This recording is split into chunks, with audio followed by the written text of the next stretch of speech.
friend. I go, I don't even want to tell you, but I'm doing a Hallmark movie. He goes, they play by the rules. I was like, what? What does that mean? At the beginning of every Hallmark movie, there are problems. Small town, business is failing. Guy comes from the big city back to a small town, rekindles with his old girlfriend. They get back together again. They save everything. By the end of the movie, every problem is solved. That's why people watch Hallmark movies, and all of you people who watch it too, who won't admit that you do, that's why you do. Because you go, oh, I'm so happy. It's a Hallmark drinking game. Don't play it. Don't play it. It's really dangerous. Anytime you trim a tree, take a drink. Scene with hot chocolate, take a drink. If Santa shows up anywhere, take a drink. If Dean Cain is in the movie, you drink your whole drink. Don't play that game. For God's sake. Yes, waving person. You should probably go make that movie because there's no fucking way I'm gonna make that. Yes, good job.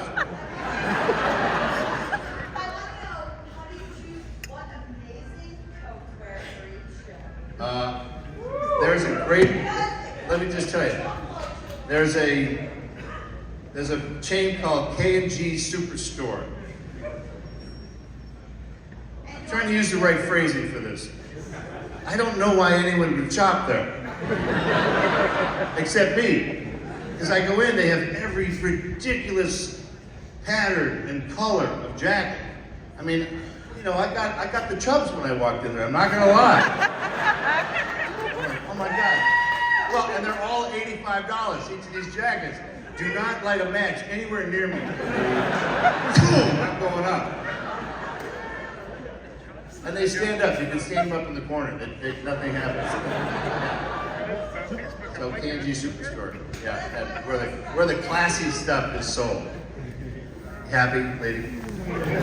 Yes, man with a book. If I was your little monkey.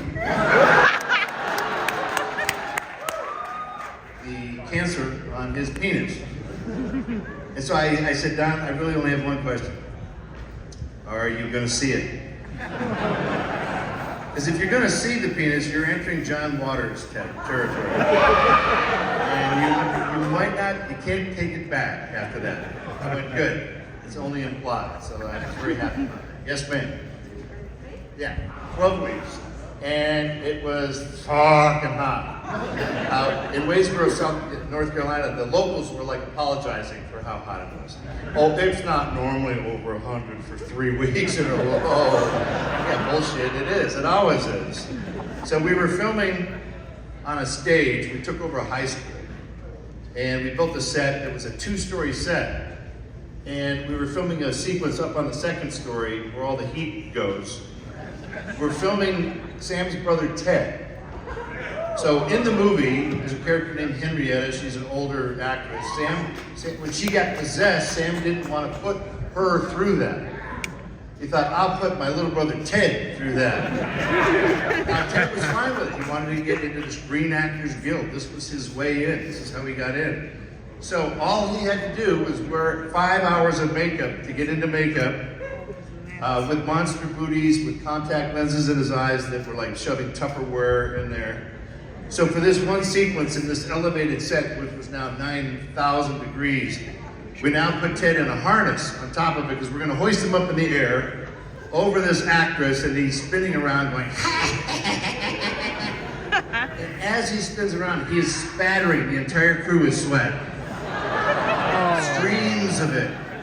It's like a guy's got a super soaker going like this. And at one point, you'll see it in the movie, there's a close-up of Ted, he's up in the air, he looks over at the camera and goes, ah! And then, a stream of sweat just comes bursting out of a slit in his makeup. We were watching that, we almost barfed when we saw that. And guess what? It's not in this movie because it's too horrible. The makeup guys from this, makeup effects guys, went on to work on a little show called The Walking Dead. And yes, we did train. No, but these guys were sick bastards. Ted, at the end of a shooting day, he would take his monster booties off. And they had a collection of Dixie cups on a shelf. And they would pour the sweat into the Dixie cup, mark it, and put the date on it. And you saw 10, 15 Dixie cups. And you go, oh, that was a bad day, Ted. Oh, you got busy that day. Absolutely disgusting. Yes, right here. Yes. Plays a badass. For her age, I'll tell you that.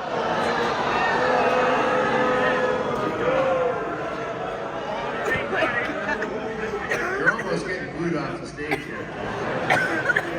She is awkward, funny. In New Zealand, they have a thing called the tall poppy syndrome. Nobody's allowed to have a poppy that's taller than the others, so she would never want to be known as the richest woman in New Zealand at one point. That would have mortified her. She went to a convention, and she didn't do another one for about 5 years because she couldn't handle people coming up to her table and bursting into tears because of what she and Gabrielle represented as heroines, you know, showing good, strong women. Women have really took to that. And so she just was overwhelmed by that. She's like, I'm just, you know, when I first saw her, she was the travel chick because I went down to direct Hercules back before Z. And she did all the, oh yeah, welcome to New Zealand video that you saw on the plane. She was a blonde. Not the Lucy Lawless you know. That's the real Lucy. What's that? I did a what too? Oh my God, I was, wasn't I? Isn't that why you asked me what it was like to work with her? No, we're done with that guy. Yes, I went into a bar in Beijing, used it on a Chinese chick, and got laid. So I know for a fact it's very powerful, very powerful. So we'll do a couple more and then we'll let you get on with this. People who were against it are now for it because of the amount of money that it's dumping into states. It's flying over and shitting money on all of these states. You can tax the hell out of it, and they should. Why not? That way you can regulate it, blah, blah, blah, blah, blah. But yeah, states are coming around. What cracks me up is in the South, there's not really too many legal states, and all of those crackers smoke reefer down there. All of them. Yes, right here. Yeah. Yeah, stop looking around. No, man, we'll get to you in a second. The first gentleman. Yes. Boy, it's none of you. Oh my God, it's none of you. Okay, sit down. Let's go back to the bouncy woman. Yes. We might call this the last question if it's a zinger.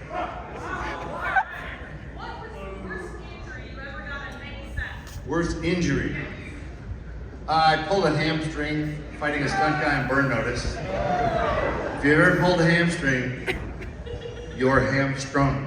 You can't do shit. I'm fighting this guy, I go to kick him in the face. Oh, hey lady. I fall down on the ground. The director goes, should we cut? I'm like, yeah, motherfucker, and get an ambulance. I can't move, I can't walk.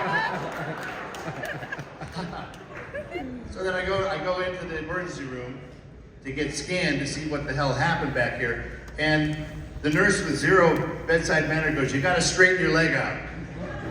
I go, ma'am, that's impossible. She goes, not if you strap it down.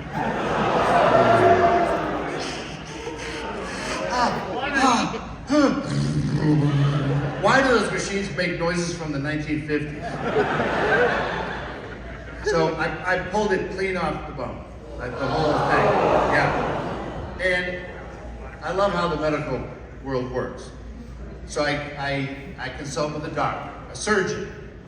He goes, I recommend surgery. I go, wow, that's so weird, you're a surgeon.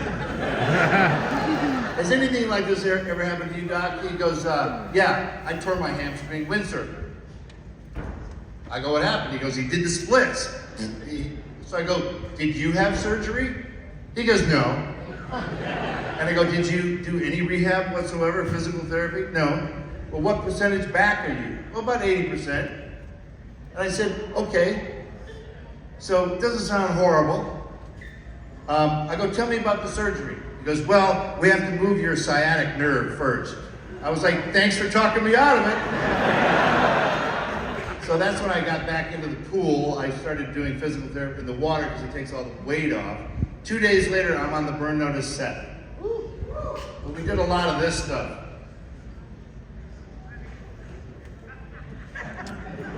I don't see anyone, Mike. No one's around there. No, I'm not moving at all. Not going anywhere.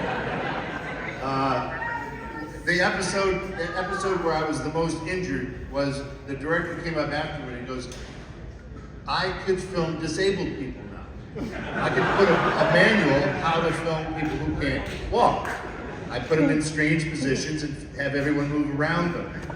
So it basically is fine. I can do anything, most things I can still do, it's fine. So you have a lot of other muscles around it. So I want to thank you for coming tonight. That's very important.